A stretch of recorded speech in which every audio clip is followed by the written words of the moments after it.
everybody. Welcome to Life Stories Podcast, People Helping People. I'm Shara Goswick, your host, and I am so glad that you're here today. Today on the podcast, I talked to Jesse Hartman of Hartman Tutoring. Hartman Tutoring does so much more than help kids get through a math class or prepare for a test that they have to take. Really, what I feel like they're doing is teaching life skills. They have great relationships with their students, and they want to truly see them succeed. Our word of the week this week. It's the word of the week. Is perspective. One of the things Jesse talked about was he often gets students who do not like school. I mean, not every student likes school. I didn't like school that much. But sometimes when they don't like school, they don't want to do the work. They don't want to work hard to get great results. But he teaches them and helps them to change their perspective of why it's important to do what they're doing and help them see an end goal of what's going to happen when they work hard.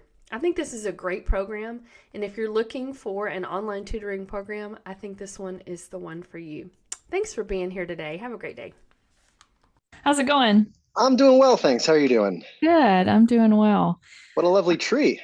Well, thank you. Thank you. I've gotten lots of compliments. Yeah. It's been up. I forget it's behind me. Oh, it looks nice. I like it. Oh, thank you. So I was looking at your website, looking through your tutoring program, and it's pretty extensive. Y'all don't just tutor kids that need help with math homework. Y'all do everything. So I would love for you to tell me about the tutoring program that you run and why it got started. Sure. So I'll take that second question first. Okay. My parents were both public school teachers in New York City, which feels like back in the 16th century, but this was actually in the 1970s and 80s. And my dad passed away when I was 10. So since my mom wanted to be around the house a bit more, help out myself and my younger sister, she started tutoring. This was in the early 90s. Tutoring wasn't an industry. It was barely a thing. And she wasn't a business-minded woman. She was really just a nice lady in the neighborhood helping kids out at her dining room table when she could. So that was her natural progression towards that profession. I grew up in a household of educators and seeing kids get tutored in my dining room all the time. So I didn't intend to become an educator myself. I went to college, I studied philosophy, then I transferred and ended up being a television and film major. Oh, wow. So I graduated with a degree in nothing, essentially. And when I got out of school, my mom had a few students who she didn't really know how to handle their math or their writing or whatever it was. So she threw them my way. Yeah. So I tutored one kid, then that kid told somebody about me, and that person told their friend about me, that person told a neighbor. And before I knew it, I had a job. Wow. My mom and I became kind of just like a team for a few years. And then after, I think literally 2 years, we had too many students between the two of us. Wow. So we made an LLC and started hiring independent contractors. And then I started thinking about, oh, well, I need to like train them and I need a website and we have to start actually like making this real instead of just kind of my ideas, my mom's way of doing things, how she did it. That was in 2006, and so that's been going for a bit. My mom has since retired, and we branched out. As you mentioned, my mom was basically doing homework help and a bit of test prep back then as well. The test prep actually gained momentum as standardized testing became a bit more popular throughout the school system here in New York, at least. And I don't love test prep. I don't love the idea of really just helping a kid on this one task for this one day and making that the primary goal. I really like being able to implement sustainable skills, guide them towards ways of learning and understanding that can be applied beyond just test day. And although test prep was kind of our bread and butter business-wise, I wanted to branch out. So we started, as you mentioned, doing a bit more, handling more age groups, more subjects. I got really into executive functioning and critical thinking coaching over the years. And we weave that into our test prep, into our general enrichment, but we offer all these other services separately as well. Yeah. So for somebody that's not familiar with what you do, can you kind of give an overview of the different areas that y'all help with? Because it's a lot. Yeah, it is a lot. So, you know, when you think of school, you think of homework. Right. and staying up to speed on what's going on in the classroom. Mhm. We consider that to be enrichment. Some tutors get labeled as homework helpers. Yeah. We don't really think of ourselves as that. A lot of people could probably help with that. We're really looking to not only help out with what's going on in the moment, but to build these skills that can be transferable and useful, sustainable across the board. We always say Yeah. that we want to do our job so well that we get fired. Yeah. We don't want you to need us. We want you to be in a position where you can be autonomous and get rid of us so we can move on to the next person. Yeah. So enrichment is really helpful for kids who need to either catch up or who Mhm. just need help staying afloat or who want to get ahead. Some schools don't have the best writing curriculum. Some schools aren't doing what the parents want in math. Some kids are behind in Spanish, whatever it might be. So enrichment is something we can do connected to the classroom work or just in general. If a family wants their kid to Yeah. get better at XYZ, we'll help with that. Test prep is the good old fashioned standardized test prep, whether that's for a state test or an admissions test to get into a new school. We do a lot of different ages. We work with young kids getting into new middle schools and high schools. We work with kids trying to get into college. We work with people who are taking their GRE, trying to get into grad school, everything in between. Test prep is also something that we take quite seriously in Mhm. terms of working beyond just the paper and pencil, beyond the test. Yeah. So executive functioning is a whole world of skill building, essentially teaching people how to learn, Yeah. learning how to learn. And you might call this study skills. Um, People think of executive functioning often for students who have ADHD, Yeah. but it's really applicable to anyone, not just kids. Everybody could Sure. use a dose of help when it comes to time management, when it comes to searching for different systems of organization. And then beyond that, we, for executive functioning skills, look a lot at meaning and purpose, trying to Yeah. help students with motivation and drive. Yeah. Our whole goal is to help people reach their potential. And so there's a lot of good words that you can throw Yeah. around for that, a lot of good sentences that people like to say, Yeah. but then how do you actually make it happen? So to Right. manifest actual change, to actually get some efficacy through our efforts, we've developed a lot of practices. Motivation is a tricky one. Confidence is a tricky one. Right. Sustainable skills. These are difficult things, habits. Yeah. And it's not like we're with these kids 8 hours a day, 5 days a week. These are kids who we usually see an hour, maybe an hour and a half, once or twice a week. Oh, And we're wow. trying to make some real adjustments. Um, and we do. So executive functioning Yeah. coaching is a big piece of it. And then critical thinking coaching. This is often tied into either enrichment or test prep, but can be its own thing as well. Um, Critical thinking is a important one, but it's also a tricky one. It's a phrase that a lot of Yeah. us throw around and that we hear, but a lot of people have a hard time just defining it. Right. Even staff members who work for me, prospective tutors who are coming in to interview, I'll ask them, how important is critical thinking? Oh, it's very, obviously it's very important. I'll say, okay, well, what is it? And they're like, well, it's,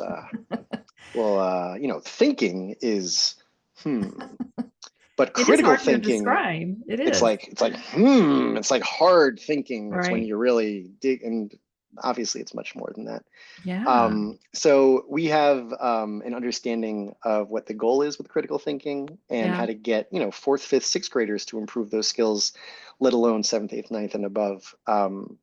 We think it's pretty important, pretty It useful. is. Yeah. So yeah, we do all those things. Wow. That is a lot. And I'm not familiar with any tutoring programs, but to me, it just seemed like this is a lot. I don't know if everybody does all this, but it's so smart. Just it's not just helping with I got to get past this test, I got to get through this. You're really wanting your students or however age, whatever age they are, to succeed in what they're doing. I think that's That's so the hope. important. Yeah. Yeah. And it's tough because plenty of people's jobs, you can gauge success based on metrics, based on numbers. When you're working with like a 10-year-old and you're prepping with them for months and months and months and months, and then they Right. go in and they take a test on some random Saturday morning, even if they don't quote unquote succeed, that doesn't mean that you didn't achieve anything with them during those months. Absolutely. And that's not music to most parents' ears because they're like, hey, Right. we paid you for these Right. results. And that's what we're hoping is going to happen. But a lot of times the results are more than just what happens on test day. Oh, And we're sure. really working to make sure that these students are as capable and confident and comfortable and happy as learners as they can be. And so a lot of what we're aiming to do is to plant these seeds that hopefully will germinate and last a long time. That's awesome. So, do you do everything online? Do you do anything in person, or is it all online? So we began exclusively in person. We were in Mhm. fact in homes. We would go to the kids' houses, and Oh, that's wow. how we operated, except for my mom. My mom was a lone exception who people Yeah. went to her. Then I got in office around 2013 and kids started coming to me, but our staff members still went to people's houses. And then in 2020, guess what? We Yep. transitioned to a There lot you of Zoom go. work, but not Yeah. exclusively. So we still do some in-house work. I Mhm. still have that office and I still see some students there when I can, but the majority of our work is online now. And there's some great benefits to that, to be honest, depending on the Yeah. work, depending on the student, depending on the subject. There's a lot that's gained from having this type of interface Oh, uh, sure. that you really don't have access to when you're sitting with the person. And also, obviously, for convenience sake, we can Yes. see a host more kids Right. and a broader client base. I Yeah. work with lots of kids outside of New York now, Yeah. which is something that I never really even thought about doing prior to Yeah. COVID. That's awesome. So tell me about your tutors. What kind of tutors do you have that are working for your company now? Yeah, it's a pretty broad spectrum. We try to keep as robust of a roster as we can. I take the matchmaking process really seriously. Yeah. Every student starts with me. I do an intake session. I want to be attuned to what's going on with that kid, who they are, what their needs are, and then I construct the program with that kid in mind. Mhm. And I want to provide them with the optimal match for that kid in particular. If they need Yeah. help with algebra, I'm not just like, all right, this guy knows algebra, here, algebra. I want to know who's the best guide, who's the best Yeah. mentor, who's the best match for this kid in particular. So I like to keep a lot of different types of tutors on staff. Some are retired teachers, some are current teachers, some are people who pursued education and were teachers for a few years and then decided to pivot to something else. Yeah. Some of them have never been professional educators, but they have a lot of tutoring or test prep experience themselves. Yeah. We always hire people who have some sort of professional education experience prior to coming to us. But they come in many different shapes and sizes, our staff members. And during COVID, a lot of them relocated. So it used to be that everybody who worked with us was living in New York City, but now we're kind of spread out more. Yeah. We have a tutor in France. We have tutors in the Wow. South. Yeah, we're all over the place. So the goal is to really make sure that the personality, the expertise, the experience level is a match. Yeah. And that's very important to us, that the match is made carefully and it's not just based on the subject. Yeah, that's awesome. I think that's great that you're that, you know, in tune with what the kid or whoever it is. What is the ages? I mean, like a beginning and end. What ages are you They're working? all kids. You can They're call all them kids. kids. Yeah, All that's fine. kids. Even when Okay. they're 24, what? That's not a kid. That's Okay. a kid. Okay. Well, they're all kids to me. All of a sudden, Yeah. I'm old enough to be everybody's mom, so they're all Yeah, kids to me. that's right. So you mentioned it a little bit, but tell me about the intake process. If somebody wants to sign up for your services, what do they need to do? Not much. Give me a call. We'll chat a bit. I have a conversation either on Zoom or on the phone with the parent. Really, I'm just listening at the outset. Yeah. I want to know whatever the parent wants to share. Sometimes those calls are 10 minutes and sometimes they're over an hour. Every parent is different. Right. So they'll tell me what they think is going on with their kid, and I will Yeah. take a bunch of notes. Sometimes they ask me questions. It's a little bit of like an interview. Yeah. They want to know how I'm different from other tutors and Right. how we do things. But we're a referral-based business. So Yeah. usually when the parent reaches out to me, they've heard something positive enough that got them to call me. Right. So it's not usually a cold call. I would say maybe a tenth of our calls are people who just found us on the internet. Oh, wow. But it's almost all referral based. Okay. So yeah, I talk to the parent, I learn a little bit about the kid, then I set up that intake session. So then that's me and the kid for about an Yeah. hour. Yeah. I have a lot of different methods for gaining some insight into how the kid thinks, how they work, how they operate. Hmm. Um, because we see such a wide variety of ages and kids with different needs, I'm going to tweak that depending Right. on what's appropriate and what's necessary. But for the most part, I just kind of want to see how they function, what they're into, what they lean towards, what they recede from, what Mm-hmm. makes them kind of light up, what makes them shrink, how well they do in the face of a challenge, how interested they are in a challenge, or how interested they are in getting things right, how flexible they can be with their knowledge. If the situation that the parent described matches up with what I see, I'm keen Right. on looking at that as well. Um, we do exercises to see, not necessarily how quote unquote good they are at something, because it's pretty weird when you're with some new person and they're like, all right, do 5 math problems. And it's like Right. 7 p.m. on a Tuesday. They're like, okay, if they get those right or wrong, it doesn't matter much to me. Right. There are so many variables at play that's going to push a kid in a certain direction in that moment. I'm more so just kind of watching what they're like Yeah. and how they operate as a student and also just as a person, because Yeah. it's a very human interaction with a tutor and a student. Sure. I don't want the kid to feel like it's just another class with another teacher. Yeah. Often our tutors are in their mid to late 20s, early 30s, and that's a pretty unique situation for a Yeah. kid. Kids are usually used to people either like their teachers and their parents' age or like grandparents and above Yeah. or older siblings. But it's pretty rare that like a 12, 13, 14, 15-year old is hanging out with like a 26, 27-year-old. Right. And so I really want to make sure that I know what type of guide I'm going to provide that student with. So I'm looking at those things as well. I'm being kind of vague because I don't want to give Yeah. away the actual nuts and bolts of what we do during these No, sessions. that's okay. But it's pretty broad and I keep it light. I obviously want the first Yeah. session to be enjoyable. I don't want to scare the kid off. I don't want it to be uncomfortable in any way. I Right. lean towards their strong suits. I want them to feel confident and feel good after that initial session, not just so that we'll move forward with them in a business sense, but so that they have a positive taste in their mouth as they walk into the next Yeah. session and they're like, all right, like this is going to be cool. Not like, ugh, tutoring. I Right. never want that to be the idea. And I Yeah. also want to give them an impression of what to expect with the upcoming sessions. And the upcoming sessions are going to be enjoyable Yeah. as much as we can. That's great because I'm sure that a lot of these kids are not signing up of their own volition. They're being encouraged by their parents to, we need to get this done. So For the it's most good part, that you make it enjoyable. yeah, it's interesting. I've actually been hearing the last like 5 or 10 years more and more that the parents say, you know what, my kid actually like tugged on my sleeve and said, can you get me a tutor? Because their friend has a Oh, tutor or wow. they know that their older Yeah. sibling used a tutor. And they recognize that like it's just a way to make their lives easier. That's It's great. not necessarily extra work. Yeah. It's something that's going to actually improve Yeah. the challenges that they might be experiencing as a student.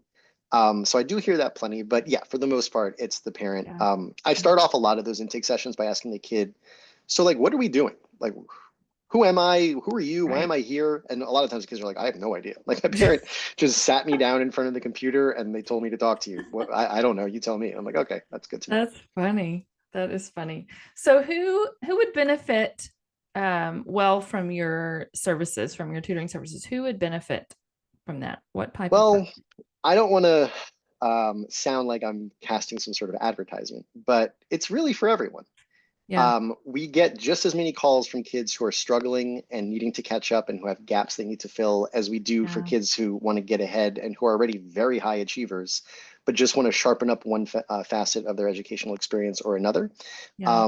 And when it comes to older people, there's plenty about learning that we all Yeah. want to get better at. Learning how to learn is a lifelong pursuit. Mhm. And it's something that got my attention because it's something that I'm interested in as well. I'm a new dad, for instance, and when we had our Lots to kid, learn. yeah, it was all about learning.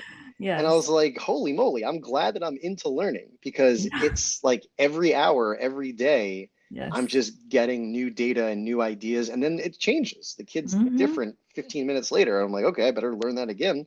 Yeah. So learning how to learn is something that never gets old. It's relevant for everybody. Yeah. And in terms of our enrichment or test prep, obviously, I'm not expecting somebody who's not taking a test to call me up and say, help me with test Right. prep.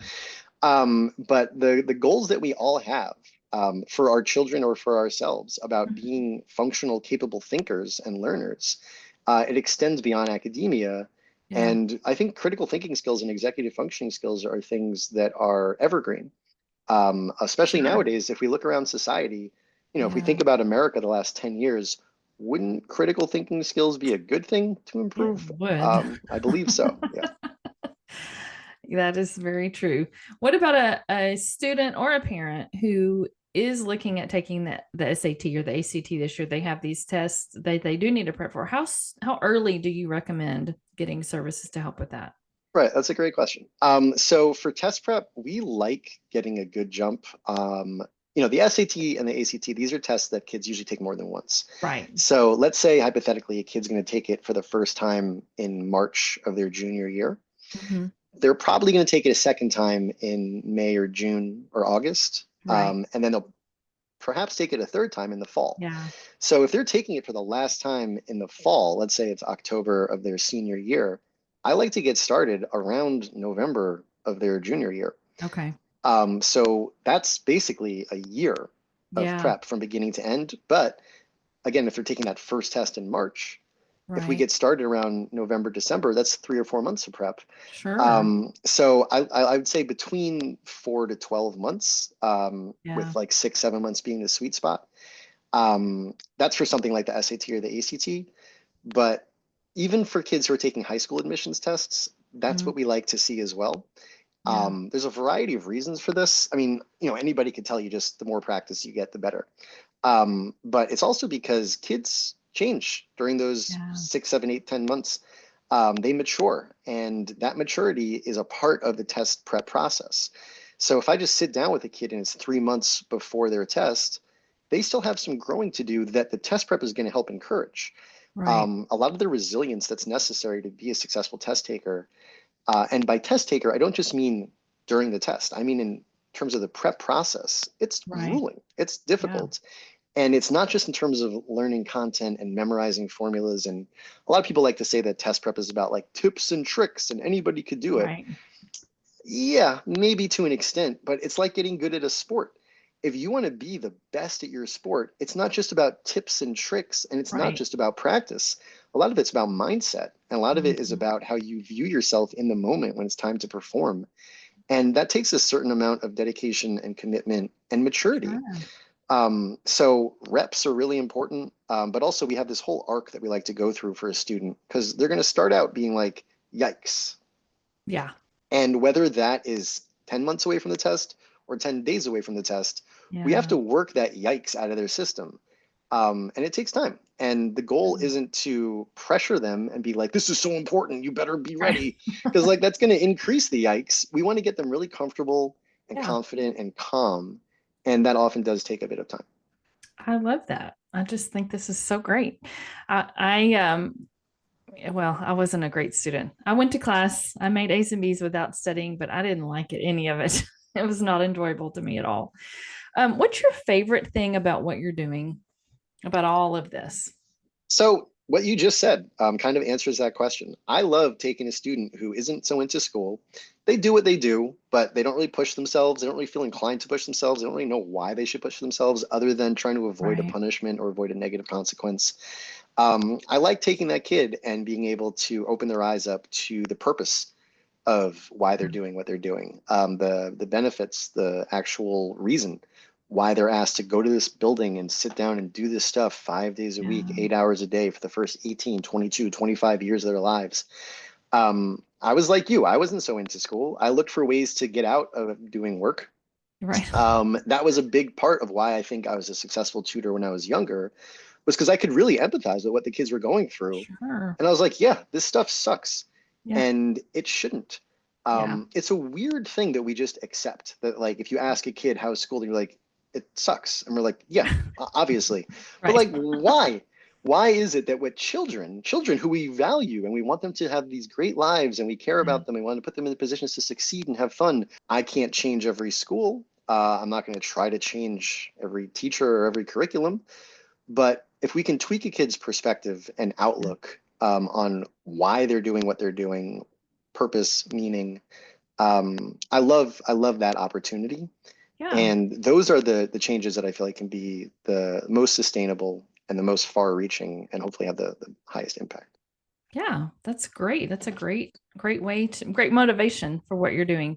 Do you is there like a moment that just you got really excited about somebody that you helped or somebody that I mean did anything that you just were so proud that you were able to participate in that? Is there a moment over the years?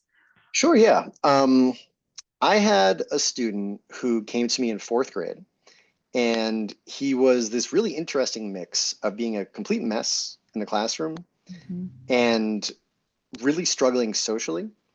Yeah. I could observe that, and I was also told that by his parents. But he was also an absolute delight and was witty and quick beyond belief. Hmm. I wanted to adopt him and take him home with me. We had so much fun together, but it Yeah. was really hard to break him out of his shell. And it was really hard to get him to apply these very natural gifts that he had to Yeah. the boring, repetitive, rote, pressure-filled world of school. So we worked together from fourth grade through 12th grade. And there was some transition, I would say, from like sixth to ninth grade, where he went from being a kid who just didn't do his homework, didn't raise his hand in class, didn't talk to other kids really, to being, I'm going to be honest with you, he was a straight A student by the time he was in ninth or 10th Wow. grade. Loved math, and I'm putting that in quotes because like I can't even imagine him loving math because he was Right. just anti. Yeah. And he was able to take these skills that he had and funnel them into the realms of homework and testing and everything that school dragged him down with for the most part. Um, So opportunities like that to really help a kid flourish in ways that they and or their parent or their teachers don't recognize are right there. But if you can yeah. just get beneath the surface and bring about some joy and again some understanding of meaning and purpose, um, it's a very satisfying experience. That's great. I think it's hard for teachers that can see those kind of qualities in students. I mean, I worked in a school for 5 years and it's impossible for teachers to do everything they need to do. I mean, Yeah. it really is. And so I love what you're doing because you're really helping in great ways, not just helping math, you're helping in incredible ways. I mean, I would highly recommend this service to anybody that needs tutoring. And I was going to ask you something when you were talking a minute ago. Oh, do you ever hear back from any students that you've had in the past? Do you ever hear back from any of them? Right. I do. Yeah. By the way, I just want to say I appreciate you saying so. Yeah, it's an interesting experience. So the students and their tutors, myself included, we form these very meaningful bonds, and Sure. the rapport is paramount, and we get Yeah. very tight. I don't hear from as many as I'd like to be honest. Yeah. Very often we're a stepping stone towards something else, and they're kids. So, Right. even a coach, a friend, a friend's parent, whoever it might be, when you're a child, you're like, all right, that's like some grown up. Thanks, bye. Right. That's kind of the deal. And the parents, it's comparable, but there are the rare exceptions. Yeah. People who do reach out years later to let me know what they're up to. We're also very fortunate that we work with a lot of siblings. So I Oh, get to okay. hear what the older sibling is up to once we start working with the younger sibling. That's great. So yeah, that's something that we really do appreciate. But what you said before about teachers is completely true. Yeah. I've never been a classroom teacher. It is so different than what I do, and it Mhm. seems like a completely uh, it's a different planet, it's a different sport, it's a Yeah. different game. I feel so lucky to be able to work with these kids one-on-one and be able to really craft everything that I'm doing specifically for that kid and pay very close attention to what that kid's up to and what that kid needs in the moment. When Yeah. it's a whole classroom, I mean, it's like the difference between being a podcaster and being a stand-up comic in front of a Sure. thousand people. Like, good luck connecting with all 1,000 right off Right. the bat. Good luck knowing if Right. it's even, is it going well? Is it not going well? Like, it's Yeah. so hard to know.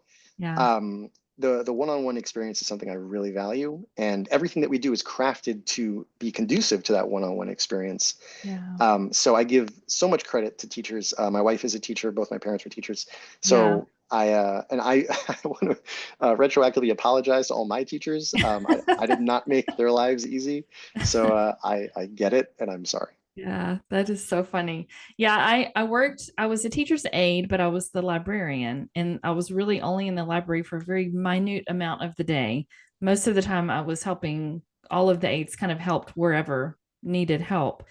And being in classrooms and watching, it's just constant There are constant interruptions. You can have 30 students and they could all learn differently. There just is so much. And so I didn't realize that until I worked in that school and could see. I feel bad for them because they want to do a great job and they want to help. But like you said, even standing in front of 30 people when they all learn differently and they all have different needs, it's impossible. It's just impossible to do it all. So I have a lot of respect for them as well. Especially post-COVID. Yeah. The variety has grown. This is something that I've noticed, at least. Whatever used to be considered a 5th grade reading level, a 7th grade math level, it is so much more broad nowadays. Right. And that only makes a teacher's job that much harder. Yeah. It's a challenge that I don't really have an idea of how to fix, other than, to be honest, tutoring. Right. And not necessarily tutoring with me, but tutoring in general. It's just a Sure. great supplement, and it's a great way to help the teachers out, to just get these kids a little bit of a boost.